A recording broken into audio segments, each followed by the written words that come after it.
Sir, आमतौर पे देखा जाता है कि जब भी वित्तीय बजट देश में प्रस्तुत किया जाता है तो देश के कुछ वर्ग उस बजट से खुश होते हैं और कुछ वर्ग उस बजट से निराश होते हैं। लेकिन इस बार सरकार ने वो अचीव कर लिया जिसे अचीव करना संभव ही नहीं था।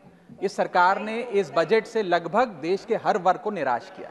दे have managed to displease all sections of our society. In fact sir, Bharatiya Janata party के अपने समर्थक भी, अपने वोटर भी इस बजट से बेहद निराश हैं। सर, बजट 2024 में अगर आप सर इनको मुझे बोलने दीजिए, नहीं तो मैं if you want me to yield मैं बैठ जाता हूं सर। आप बैठो, आप बोलने दो।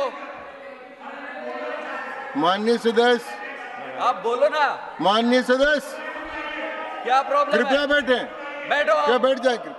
बैठो आप। प्लीज बैठिए। आप बोलिए थोड़ा सा, प्लीज कंटिन्यू बोलिए। सर, पिछले 10 सालों में टैक्स लगा कर सरकार ने एक देश के आम आदमी का खून चूस लिया। अब आप मानिए, आप 10 रुपए कमाते हैं, उसमें से 3 साढ़े 3 रुपए आप इनकम टैक्स के माध्यम से दे देते हैं, 2 रुपए 2.5 रुपए जीएसटी आपका चूस लेता है, 1.5-2 रुपए आपका कैपिटल गेन टैक्स लगता है, सेस सरचार्जेस 1-1.5 रुपए के लग जाते हैं, तो मात्र 10 रुपए में से 7-8 रुपए तो सरकार के खजाने में चला जाता है। तो आम इंसान को मिलता क्या है, आम आदमी को मिलता क्या है?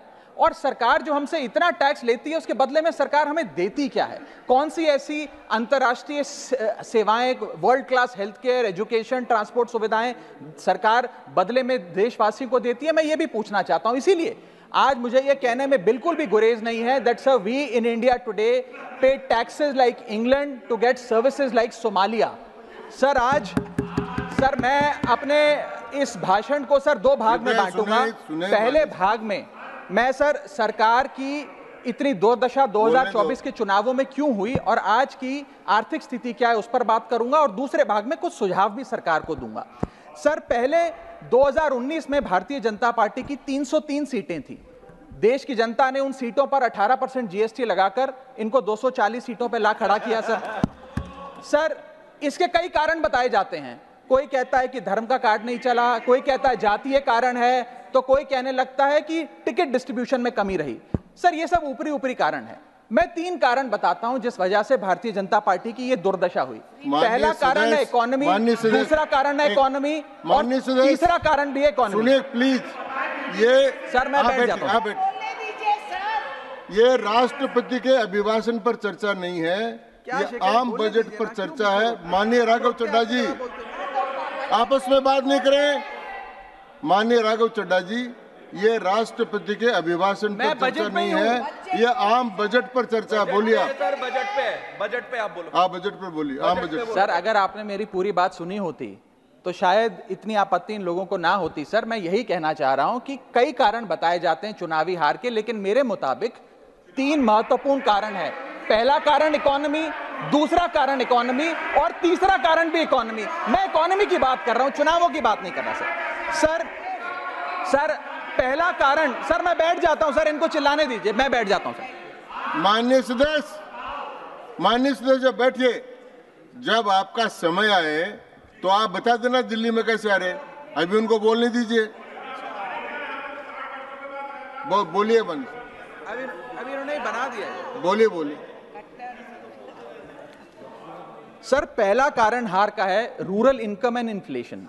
सर भारत की 60% से ज्यादा आबादी सर गांव में बसती है, लेकिन आज सर सर ये ठीक नहीं है। सर इनकी तबीयत खराब है, इनके पेट में क्यों दर्द हो रहा है? इनकी तबीयत खराब है।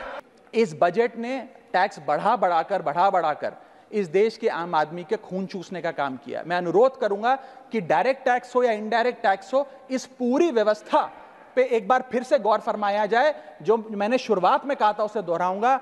हम 10 रुपए अगर कमाते हैं तो उस पे 3-साढ़े 3 रुपए इनकम टैक्स लगता है, उस पे 2 से 2.5 रुपए जीएसटी खा जाता है, 1.5 रुपए का कैपिटल गेन टैक्स लगता है, आधे पैसे का सरचार्ज और सेस लगता है। यानी कि 10 रुपए में से 6 से 7 रुपए सरकार की जेब में चले जाते हैं। यानी कि अगर आप साल में 10 रुपए कमा रहे हैं तो 7 से 8 महीने की जो आपकी कमाई है वो सरकार ले जाती है। मात्र 3-4 महीने की कमाई आपकी जेब में आती है, और उस पर भी अन्य प्रकार के टैक्स लगते हैं।